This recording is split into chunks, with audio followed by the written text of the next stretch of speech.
Welcome to New York's #2 sports show. The Rangers defeat the Montreal Canadiens 4-3 in Montreal. And finally, Artemi Panarin breaks out for 4 points, and the top Ranger players perform. And they get off to a slow start. They go down 2-0, 3 minutes and 42 seconds in the first period. It really looked like it could get away from them. Uh, and then not to mention, Montreal gets a power play as well. After it's 2-0, Rangers kill it off, and then they get a big power play goal to cut it to 2-1, but that was the score going into the third. But the Rangers score 3 goals in the first 5 minutes and 51 seconds of the third period, and they find a way to win. And it felt like, the Rangers were playing good hockey, obviously, and weren't getting the bounces and, weren't finding ways to score when they needed to. But in this game, they break through against a Montreal team that came in on, I believe, a 4-game winning streak. So, and look, a team that was riding, some momentum. Obviously, you're not going to, carry momentum from the year before, but they made the playoffs, and I think that hopes are high in Montreal. This is not a bad team that the Rangers beat. Um, and you hope that, and, it hasn't mattered. The Rangers haven't scored a goal at home yet this season, but the hope is that heading into the Rangers game against Minnesota at home, they can finally get off the schneid and not get shut out. But they played really good road hockey. I mean, 3-0-1. And again, Panarin 4 points. Mika Zibanejad looked really good in this game. He was honestly one of the best players on either side. And, like I said, he gets that power play goal. That was kind of the patented Zibanejad slap shot that we have not seen in a long time. Just in that left circle, and just fires it home past Sam Montembeault. The other thing too is the Rangers get a win with Jonathan Quick in that, which is always a good thing. Wasn't sure, you know, hadn't thought about the fact that Quick would get the start, but they do go with him, and he made some big saves when he had to, and that's basically what you're going to have happen when Jonathan Quick is in net. Igor's been playing unbelievable, but you're going to need for the Rangers to find a way to get 2 points when Quick is in goal. And that's what we saw a lot a couple years ago, where he was really playing at a pretty high level. Last year, he had some good at starts and some really bad ones. This was a game that I think last year they might lose. And you can kind of think back to that game. I believe it was in January of last season where the Rangers lost 5-4. Quick was in net. They lost 5-4 in overtime. The Rangers were absolutely dominated, and you never felt comfortable with them holding the lead. Despite the fact that Montreal did cut it from 4-2 to 4-3, and yes, Montreal did get opportunities, Rangers still played their game. They did not sit back. And I feel like they were rewarded for that. Um, so let's jump in. The Rangers went with the same lineup as last game, and so that meant that Juuso Parson was in, Johnny Brodzinski remains out on defense. Will Borgen's been banged up, but continues to play, and doesn't seem much worse for wear. I mean, played 20 minutes and 45 seconds, so I think he's pretty much good to go, and hopefully the injury that he sustained won't cost him any time. And it's one of those things where Mike Sullivan and his pregame pressers, if you will, has had to confirm whether he's in. Hopefully we're past that. Um, and while we're, on the defense, Matthew Robertson gets his first NHL goal. Now, he does make a mistake on the first Montreal goal. I guess that's kind of a good segue, but we'll get to the good stuff for Matthew Robertson. There is a nice play with Mika Zibanejad where he basically gets the steal, shoots it wide, and it rims around to Robertson at the left point.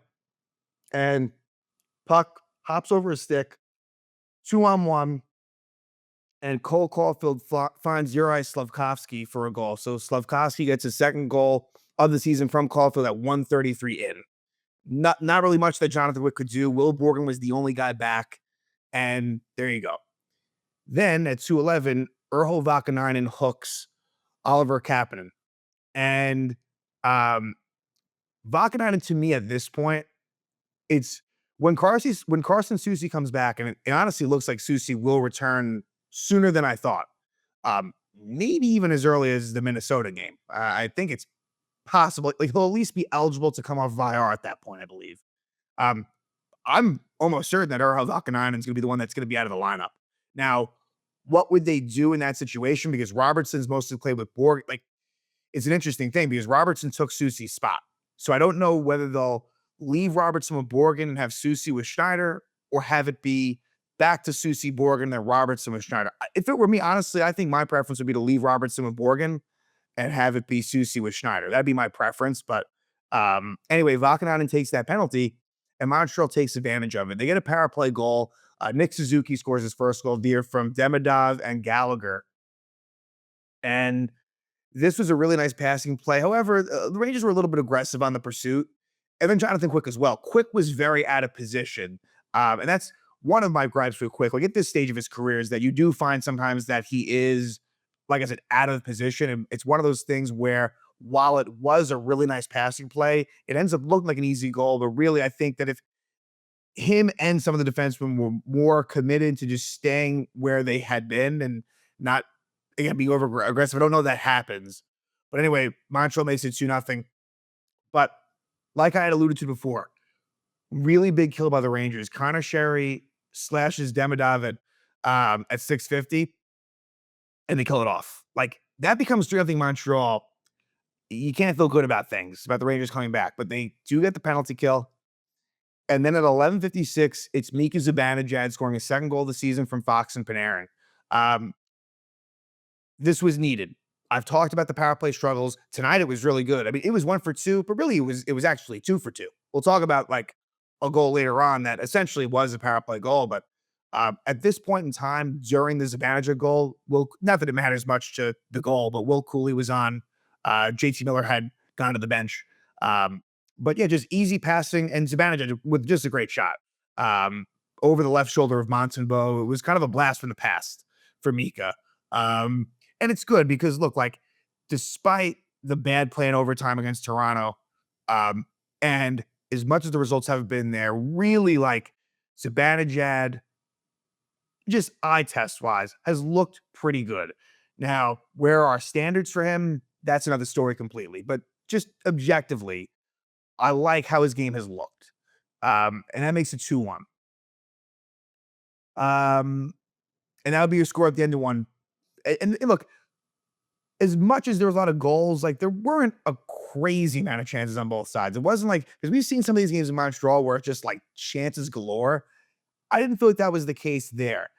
And I thought the Rangers, they just settled things down. Like second period was a solid one for them. Even though the Rangers were outshot 8-6 in both the first and second period, I felt like the Rangers had kind of just really, they didn't look good. Like they deserved to be losing 2-0, right? It wasn't one of those things where it's like it was against the flow of play. They deserved to be down. And they were able to kind of will themselves back in it. Second period, we do get a fight between Sam Carrick and Arbor Jackeye. And you're used to seeing Jackeye versus Rempe, but it's Carrick. It's just another reason why Sam Carrick is a valued member of this team, right? Like I know fighting at the end of the day, like it's it's more of a momentum thing and like a bench rallying thing than anything. But like Carrick, he provides so much to this team. Obviously the center position is important in general. He's been on a pretty damn effective line with Edstrom and Rempe. Kills penalties, does a nice job on faceoffs, provides a little bit of offense. He's got a little bit of offense to his game. Like Sam Carrick, again, like I think he has been one of the most underrated Rangers since the beginning of last season. So that fight happens, and I don't know. I mean, I don't know if we could say for sure that like that got the Rangers going, but again, I thought they were playing pretty well anyway at this point. 1832, Alexander Carrier holds Zibanejad. Now, this becomes relevant because while the Rangers don't score on the power play at the start of the third, it's 2 seconds after it ends. So essentially it is, even though it doesn't go down that in the stat sheet. The goal goes to JT Miller. And Miller and Lafreniere were in front.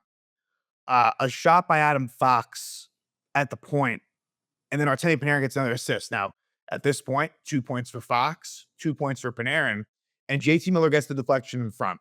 It wasn't totally clear whether it was Lafreniere or JT Miller, but I'm pretty certain that it was correctly called for JT Miller. And look, for him, like, His game has not probably been where he would want it to be if he was being honest with himself, and maybe there's injury reasons for that. But good to see him contribute there. Because again, I've been critical of JT Miller's game so far, and I think that he has a lot more to give, but that's important. Like I say, like as much as I like the overall team and give Mike Sullivan a ton of credit for what this team's done through 7 games, you're going to need the Zibanejads, the Panarins, the Foxes. Like they're going to have to be the ones that produce for the Rangers to win games. So it's 2-2 at this point. And then um, at the 58-second mark, you get coincidental minors to Jack Eye and Rentby. Jack Eye cross-checking, Rentby roughing. So it's 4-on-4 for a bit. Then eventually it's 5-on-5. And at 4:11, Matthew Robertson scores his first NHL goal from Panarin and Sherry. What a story as far as Matthew Robertson is concerned. I actually was at his NHL debut last year, Rangers at Panthers. Now that was the first game the Rangers were eliminated. Like it meant nothing to them. Like they had just lost the count on the game before, which was they didn't really have a great chance anyway. But that was when they decided to have Braden Schneider. He was going to get surgery, like he was done, and like Calvin DeHaan got passed over. Anyway, Matthew Robertson makes his debut, and you're thinking at the time, all right, like this is more of anything, just hey, you've been in the organization since 2019. Let's just give you a couple of games. That's what it felt like. Not that it wasn't deserved, but you didn't feel like he had a real future with the team. He actually looked pretty good in those 2 games. And then he makes the team out of camp. And I'm looking at this and I'm thinking, hey, 7th defenseman, like for sure he is, but like there's an opportunity here. Like you have some players on this back end, and like I would even say, especially on the left side, where of course injury led him to making the lineup, but ineffectiveness as well. They weren't going to want to have Matthew Robertson sit for forever anyway. So the timing was right. And Matthew Robertson, again, he messed up on the first goal by Montreal, but he is able to score. And look, is it one that Sam Montembeault might want to have back? Yes. It kind of fluttered and that threw him off, but it wasn't deflected. It was a shot that I think that Montembeault saw, but nonetheless, it's a goal for Matthew Robertson, which gives the Rangers the lead and give Artemi Panarin 3 points, right? That's a little bit of it's one of those things where, well, let's just get the next goal. A minute and 40 seconds later, it's Artemi Panarin finally scoring his first goal of the season from Zibanejad and Gavrikov. And by the way, I should mention, they did end up keeping the lines that we saw at the end of the Toronto Maple Leaf game, where Cooley was with Zibanejad and Panarin, and Lafreniere was with Miller and Sherry. Seems to have had some success. And I understand for play style purposes, I kind of do understand the switch, especially in the Cooley sense. Cooley with the physicality and the big body, kind of creating some room for Panarin and Zibanejad. And Zibanejad, what was great about this, again, this was another one of those things that, we haven't seen in a long time for Zibanejad, just going up with speed, taking the puck from his zone to through the Montreal blue line, finding Panarin, and he wires it home. Like, that's the stuff you're looking for Zibanejad, going in the middle of the ice. And Panarin fires it home. And when Artemi Panarin's in shoot mode, that's when he's his most successful.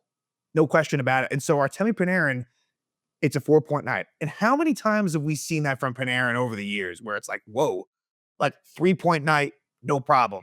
Well, here he gets a point on all 4. And look, like, did he make major contributions necessarily the first 2 goals? Probably not. Again, a couple of secondary assists on some simplistic, where Adam Fox is the one that really deserves more of the credit. But hey, all counts the same, and Artemi Panarin gets 4 points. And that hopefully can get him going. Rangers need him.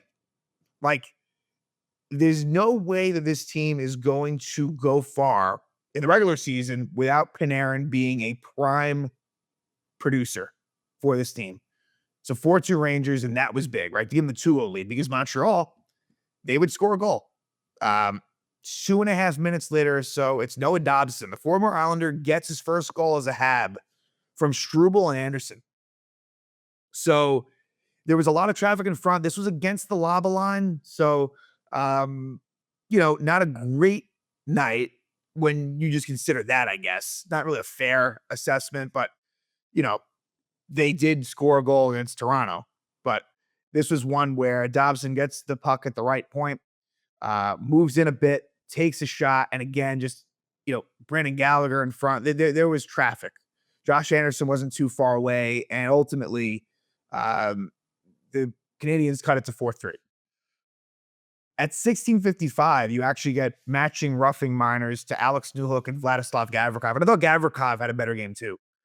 He's had a bit of a slow start, which I haven't really discussed. Like he has not been, and it's tough to really judge him as I haven't this is his first year as a Ranger, so you're not exactly sure what to expect. But I think there is more to his game, and you saw a little bit more of that in this one. But that makes it 4-on-4, which is advantage Montreal. And it was a really good chance with about 2 minutes left for Cole Caulfield, which Jonathan Quickman and I save on. And so, like, Montreal very easily could have tied it, given the fact that with the goalie pull, that was 5-on-4, which again is you'd rather it be 5-on-4 than 6-on-5 for Montreal. The Rangers do a nice job. Not a whole lot of crazy, once the roughing minors to Newhook and Gavrikov end, and there's about a minute left. Rangers didn't really give up that many good opportunities. Did a nice job, kept Montreal to the outside, and they win the game 4-3. It's just nice that they deserved 2 points, and they get it here in a situation where they were down 2-0, and Montreal could have maybe taken a 3-0 lead. I can't say enough how big the Zibanejad goal was to make it 2-1. That was pivotal. And to win with Jonathan Quick in net as well, I like that too. Because that is another necessity for this team. Look, at the end of the day, the Rangers are not the most talented bunch. Even with Panarin doing what he did in this game, Zibanejad as well.